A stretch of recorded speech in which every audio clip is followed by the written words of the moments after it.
నిర్మించాలన్న ఆలోచన సంకల్పం మా ప్రభుత్వానికి ఉంది. అందుకే ఈ విధానాలన్నిటిని కూడా మేము సమీక్షించుకొని ముందుకెళ్తున్నాం.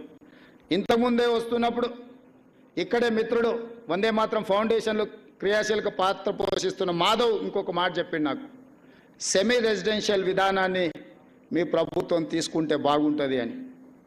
నేను అడిగిన సెమీ రెసిడెన్షియల్ అంటే ఏంది అని, అంటే ఉదయం బ్రేక్ఫాస్ట్, మధ్యాహ్నం లంచ్తో పాటు ఈవినింగ్ కూడా స్నాక్స్ ఇస్తే పిల్లలు పాఠశాలలో తల్లిదండ్రులు వచ్చి వాళ్ళు పని మీద పోయి వాళ్ళకు భోజనం పెట్టాలన్నా టిఫిన్ పెట్టాలన్నా ఇబ్బంది అవుతుంది. కాబట్టి ప్రభుత్వం ఆ బాధ్యతను తీసుకుంటే బాగుంటుంది అని.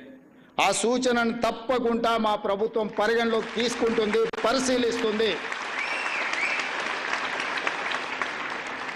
ఇదే కాకుండా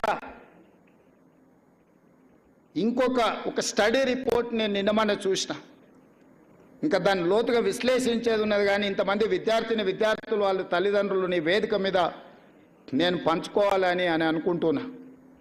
ఈ మధ్యకాలంలో మన తెలంగాణ రాష్ట్రంలో చాలా వరకు రెసిడెన్షియల్ స్కూల్స్ వచ్చినాయి.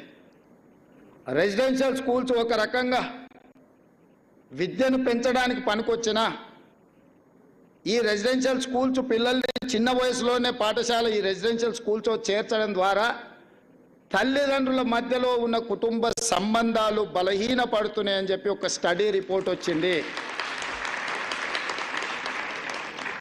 అమ్మ ఒడినే ప్రథమ పాఠశాల, అమ్మ ఒడిలోనే చాలా నేర్చుకోవడానికి అవకాశం ఉంటుంది. రెసిడెన్షియల్ స్కూల్స్ వల్ల వాళ్ళ పేదరికం వల్ల అమ్మ ఒడిలో ఉండి సొంత గ్రామంలో ప్రభుత్వ పాఠశాలలో చదువుకోవాల్సిన విద్యార్థులు రెసిడెన్షియల్ స్కూల్స్లో జాయిన్ అయ్యి దూరానికి వెళ్ళినప్పుడు కుటుంబ సంబంధాలు, కుటుంబ బాంధవ్యాలు బలహీనపడుతున్నాయని ఒక స్టడీ రిపోర్ట్ వచ్చింది.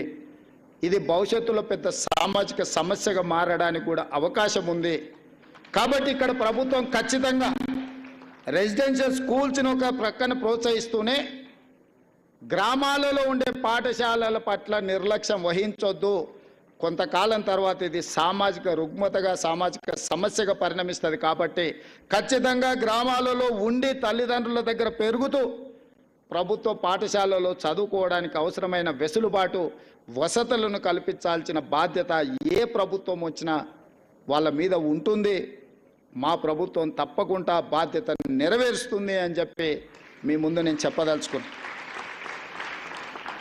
ఎక్కడైనా మనం పెట్టే నిధులు ఖర్చు కావచ్చేమో కానీ విద్య మీద పెట్టే నిధులు పెట్టుబడి.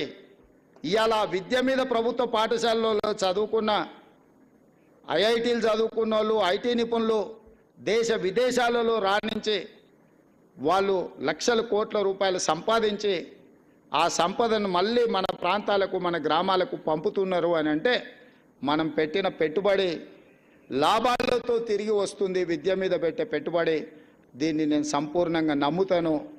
అందుకే ఈరోజు మీ కార్యక్రమానికి ఇతర ఏదో కార్యక్రమాలు ఉన్నా ఈ విద్యార్థులను కలవడం కోసం నిన్న ఢిల్లీలో ఉండే, యాక్చువల్గా మీ దగ్గరికి నిన్ననే రావాల్సి ఉండే, కొన్ని ప్రత్యేకమైన పరిస్థితుల వల్ల మిమ్మల్ని కలవడానికి నేను అవకాశం లేకపోయినా మా అధికారులకు ఆదేశించి ఈరోజు పెట్టండి, తప్పకుండా ఈ ప్రభుత్వ పాఠశాలలో చదువుకున్న విద్యార్థులను కలవడం ద్వారా నాకు మీ అందరితో కలిసే అవకాశం, మీ అందరినీ ప్రోత్సహించడానికి నాకు ఒక స్ఫూర్తి ఉంటుంది. అదేవిధంగా మా ప్రభుత్వం చేపడుతున్న చర్యల్ని కూడా మీ ద్వారా ప్రజలకు వివరించాలన్న ఆలోచన నాకు ఉండే. తప్పకుండా భవిష్యత్తులో ఈరోజు సిలబస్ ఎప్పుడో తయారు చేసుకుంటే కొన్ని సంవత్సరాల కొద్దీ అదే సిలబస్ ఉండడం వల్ల ప్రస్తుత మారిన కాలమాన పరిస్థితుల్లో ఆ సిలబస్ అనేది కూడా కొంత ఇర్రెలవెంట్ అవుతుంది. అందుకే మా ప్రభుత్వం స్పష్టమైన నిర్ణయం తీసుకున్నది, విద్యా కమిషన్ అపాయింట్ చేయాలని. విద్యా కమిషన్ ద్వారా మీ అవసరాలు ఎప్పటికప్పుడు, ఎట్లయితే మైనారిటీ కమిషన్, ఎట్లయితే మహిళా కమిషన్ అపాయింట్ చేసి ఎప్పటికప్పుడు వాళ్ళ సమస్యల్ని ఫిర్యాదు చేసుకోవడానికి ఒక అవకాశం కల్పించి ఆ సమస్యని పరిష్కరించడానికి ఎట్లయితే కమిషన్స్ ప్రభుత్వాలకు రికమెండేషన్స్ ఇచ్చి ఆ ప్రభుత్వాల సమస్యలు పరిష్కరిస్తున్నాయో, మా ప్రభుత్వం స్పష్టంగా 2 ప్రాంతాలను ప్రత్యేకంగా గుర్తించింది. ఒకటి విద్య, రెండు వ్యవసాయం. తొందరలోనే విద్యా కమిషన్ అపాయింట్ చేయడం ద్వారా నిరంతరం మీ సమస్యల్ని పర్యవేక్షిస్తూ మీ సమస్యల పరిష్కారం కోసం పాటుపడడానికి ఒక నిరంతరం పనిచేసే వ్యవస్థను ఏర్పాటు చేయాలని మా ప్రభుత్వం నిర్ణయం తీసుకున్నది. అదేవిధంగా వ్యవసాయ కమిషన్ను కూడా మేము ఏర్పాటు చేయబోతున్నాం.